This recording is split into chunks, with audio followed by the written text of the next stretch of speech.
Hoje nós vamos falar do setor de energia, entendendo um pouco mais a perspectiva de longo prazo e também de curto prazo. Bem-vindo ao canal Top Ações, não esquece de deixar o like no vídeo, tá? E considere também se inscrever no canal. Inclusive energia eu vou voltar a falar aí nos próximos dias, tem vídeo importante. Hoje nós vamos então primeiramente aqui entender a perspectiva de longo prazo. Vamos dar uma observada aqui como é que vai caminhar os setores, depois a gente entende o que está acontecendo, por que as ações estão caindo. Será que é muito sério? A gente vai entender tudo isso, tá? Então nós vamos começar vendo a demanda de energia. E a demanda de energia, ela tem uma crescente ao longo de vários anos, isso acontece. No longo prazo a tendência é sempre a crescer, mas em momentos de recessão existe uma certa estagnação, como nós podemos ver aqui acontecendo, né? E depois a economia vai se recuperando e a demanda volta a crescer. Inclusive existe a perspectiva de continuar crescendo até dar uma aceleradinha no crescimento, 41% de 2021 até 2031. Não só o momento da economia, mas também como estamos aqui, né, cada vez consumindo mais energia no mundo inteiro, tá? Então esse é o primeiro ponto aqui, que é uma perspectiva positiva de crescimento até 2031. E nós podemos observar aqui uma taxa de crescimento de 3,5% no consumo. Enquanto nós observamos na taxa de produção uma perspectiva de crescimento de 1,9%, né? Vai crescer menos do que está sendo aí consumido, né, no longo prazo, observe isso, tá? Então, 2021 até aqui, essa é a probabilidade até o momento, mas aí eles podem de repente estar acelerando. Aliás, o Brasil vem acelerando agora, inclusive, essa criação aí de energia, né? Então, a gente vê até as fontes aqui diferentes, a hidro ainda vai continuar permanecendo na liderança, mas as outras fontes aqui vão ganhar um pouquinho mais de espaço até lá, né? E o Balanço Energético Nacional de 2022 tem essa configuração aqui das instalações, né, onde estão os 181,6 gigawatts instalados, né? E aí é muito importante a gente observar as regiões, tá? Observe que está muito dividido aqui, né, no Brasil. E o que a gente entende aqui nesse primeiro ponto, né, essa divisão toda? Que são necessárias linhas de transmissão para distribuir melhor a energia no Brasil, porque a gente sabe que o Sudeste, né, o Sul também, consome bastante energia, né, e não pode ficar dividido dessa forma, senão vai sobrar energia em muitas regiões e outras vai faltar. Então, por isso que sempre existe a necessidade de instalação, de transmissão de energia. Tem muitos leilões de 2023 acontecendo, inclusive, que irão acontecer, né? Então, esse é o primeiro ponto que a gente entende, que transmissão de energia está sendo uma necessidade do momento e tende a continuar acontecendo. E nós também temos medo daquela narrativa da questão da energia solar nas residências. Isso aí é a maior besteira, isso não vai mudar muito, tá? Porque não vai ser todas as residências que vai poder ter isso. Nós estamos num momento favorável a isso e não aconteceu tanto assim.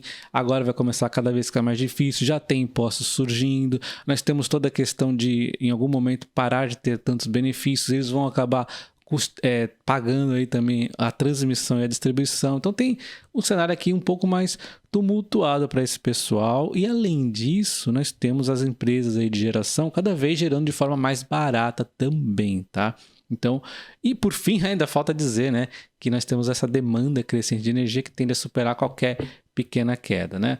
Então, dito isso, eu não me preocupo com essa geração aí solar. E nós temos, então, a seguinte aqui, configuração da demanda, né? Quem consome energia no Brasil? 36,3% é o industrial, onde mais está o consumo, né? E aqui não tem como ficar instalando painéis solares, por exemplo, né? Nós temos a demanda residencial representando 30%, nós temos aqui 17,4% no comercial, 6,3% no rural, né? E aí tem as outras configurações aqui. A gente observa que o residencial aumentou 1,1% o consumo, né?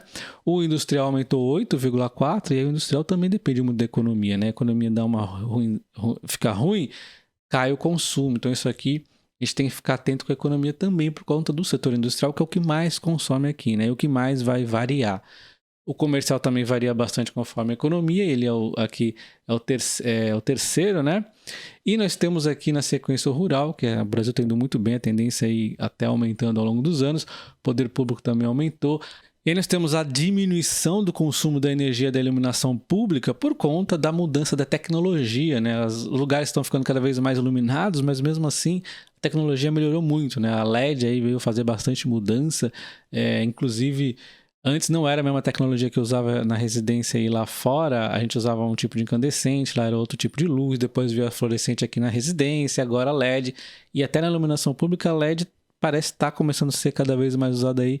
É uma tecnologia bastante interessante, está reduzindo o consumo, né? Vai diminuir mais um pouco aqui, mas ele não é tão relevante assim, 2,8, né? Para diminuir, vai diminuir um pouco mais aí. O serviço público continua aumentando também, né? Tá até mais aqui do que iluminação pública. E o consumo próprio, 6,7 aqui, também aumentou, né? O outro ponto é a mudança dos consumidores livres, né? Existe aquela narrativa que o pessoal também tem medo das empresas de distribuição, algumas de geração, mas, cara, tá tudo indo tranquilo, é uma mudança que vai acontecendo, olha só o quanto já mudou, né? Saltou pra caramba, 22,8 em 2021, saltou também em 2022, então as empresas vão se adaptando, a gente vê as empresas de distribuição aí com os relatórios falando das mudanças, elas estão aí se adaptando tranquilo. Nós temos aqui algumas empresas entrando aí, aproveitando também desse mercado. A Raizen está aí muitíssimo atenta nisso, né? Então, tem aí as empresas mais qualificadas vão conseguir se encaixar muito bem. A gente nem está sentindo muito essa mudança aí acontecendo e ela, lógico, vai acelerar bastante agora. E o bom do setor de energia é que, além de ser super perene, você investe no crescimento de tudo, né? Você aposta em tudo, porque olha só como está dividido, né? Tem aqui consumo na metalúrgico, no produto de alimentos, na químico, no minerais, não metálicos, extração de minerais, olha só, a borracharia está dividida em tudo, textil, automotivo, metálico, aí tá no varejista, tá no consumo, tá em tudo quanto é lado. Então, é lógico que a economia vai mal, ela dá uma desacelerada, como nós vimos, né? O comércio, principalmente a indústria, também um pouquinho na residência eventualmente, aí daqui a pouco a economia vai bem, ela melhora mais, né? E assim, a tendência é sempre crescendo ao longo dos anos, porque o consumo também vai aumentando, né? E assim, se você vê um setor que tende a despencar de repente o valor, né, a receita aí do setor, energia não, é um negócio que vai sempre assim, entre ondinhas, né, mas sempre subindo, né? Então, por isso que eu gosto tanto desse setor, né? Uma perspectiva muito positiva no longo prazo.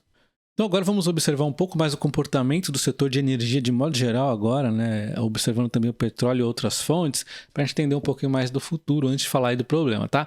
Então observamos aqui a produção de energia primária, né? A gente vê que o petróleo ao longo dos anos cresceu muito, nós vimos aqui o gás natural também crescendo, a hidráulica cresceu muito, né? Que faz aí a geração elétrica principalmente, a cana-de-açúcar, né? Muito forte aqui no Brasil e outras aí também. Então nós observamos a produção primária, agora vamos observar então o consumo, né? Porque precisa ter consumo maior para incentivar a produção, né? Então a gente vê aqui o consumo, olha como ao longo dos anos, né, vai crescendo. Ele tem os momentos de oscilação sim, mas uma peculiaridade acontece aqui ó, em meados de 2014, que tudo caiu, né? Tudo foi caindo praticamente. Por quê? Até mesmo a eletricidade caiu um pouco por conta da recessão, né, que nós passamos aqui no governo Dilma. Então, olha só, o petróleo que mais acabou sentindo, uma queda forte aqui no consumo até, né, todos aí sentindo porque a economia realmente, quando tem recessão, tende a diminuir a demanda. Então, isso aqui é um olhar que a gente tem que ficar muito atento aí, pelo menos no curto prazo, né, que pode impactar o preço aqui da energia, né? E observando aqui o consumo por setor aqui do petróleo, a gente observa que o transporte ainda domina e aqui tem bastante espaço para o setor de energia dar aos pouquinhos uma abocanhadinha, né? Então, algo que vai acontecer gradativamente aqui é um ponto positivo aqui para a energia, né? Mas, de novo, não é da noite para o dia que o petróleo vai acabar, né? Vai ser muito devagar isso aqui. E agora eu vou explicar por que o setor de energia pode estar sofrendo ao longo de 2023, talvez 2024, que é a questão aqui da oferta versus demanda. Eu trouxe aqui um slide, né, pela Braskem, que é um setor nada a ver na indústria petroquímica, mas que funciona em vários setores muito parecidos, né? No caso aqui, eu fazer a adaptação para a energia. Então, o que acontece, né? A gente tem aqui uma demanda de azul, claro, que sempre é crescente. Aqui energia é perfeito, isso aqui sempre é crescendo, crescendo e crescendo. E temos a oferta, né? O que acontece? Quando aperta-se um momento aqui entre oferta e demanda, fica muito comprimida, todo mundo resolve investir, né?